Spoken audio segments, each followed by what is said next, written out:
Hi, my name is William Opioke. I'm the catering chef here at Augusta Health. I'm going to be walking you through a very simple oatmeal dish, a lot of good fruit flavors to it. First thing we're going to do is prep our fruit. For this, I'm going to be using apples, bananas, and some raisins. For the apple, really simply, you just want to score it down the middle, cut it in half.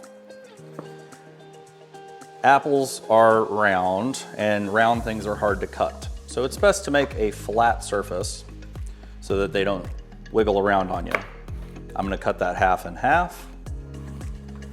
And then cutting on a slight bias, I'm just gonna cut down toward the cutting board, and right there, I've removed the core.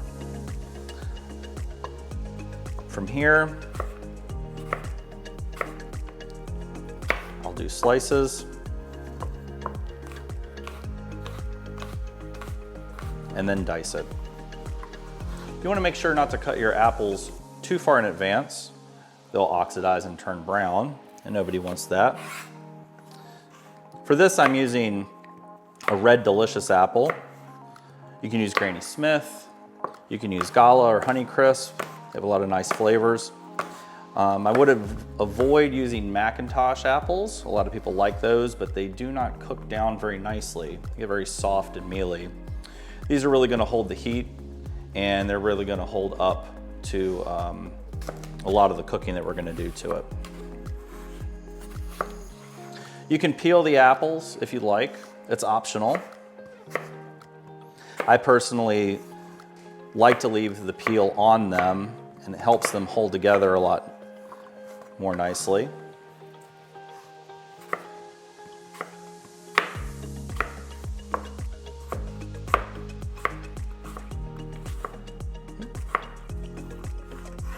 All right.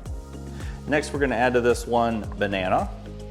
Bananas are a great way to add sweetness to any sort of fruit dish, any dish that you're doing that includes fruit. The greener the banana is, the more fiber it has in it. The yellow to more brown that it is, the more sugars it has in it. So depending on how sweet you like your banana, you can choose to cut it when it's a little bit more green, if you don't like that. Or if you like a really sweet dish, you can let it go a little brown on your counter. Now, bananas cook down into mush. They are gonna be really soft. So in terms of size, you don't need to get really technical on how you're cutting it. We can just slice it right like this. We're gonna add that to our apples. Next, I'm gonna add some raisins to this. Now, raisins are another great way to add sweetness to a dish without adding a lot of sugars.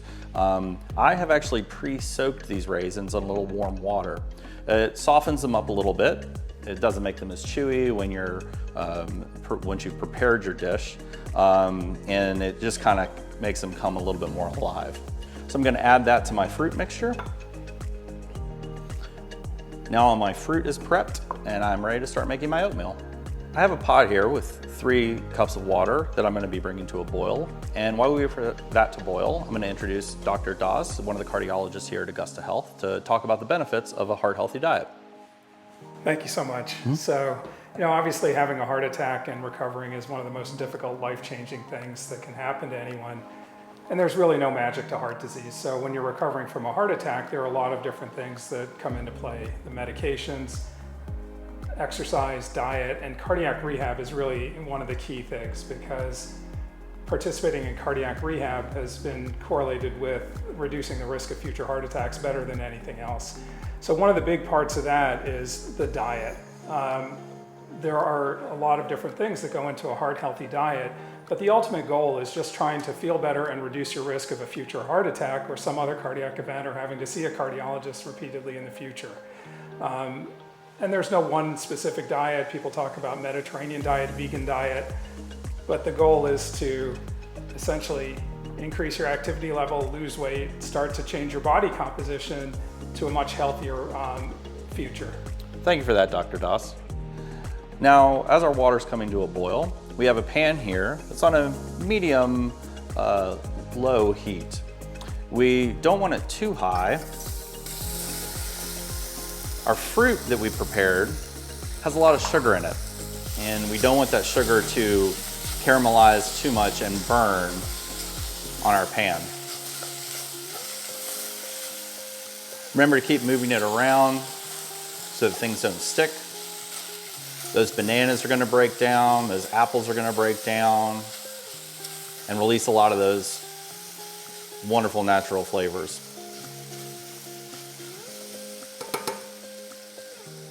Now while this is cooking, we're going to add about a teaspoon of vanilla extract.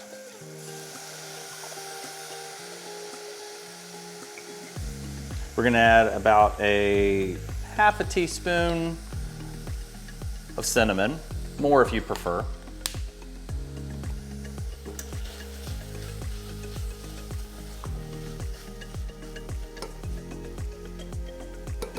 And then to this, we're also going to add about a tablespoon of apple juice concentrate.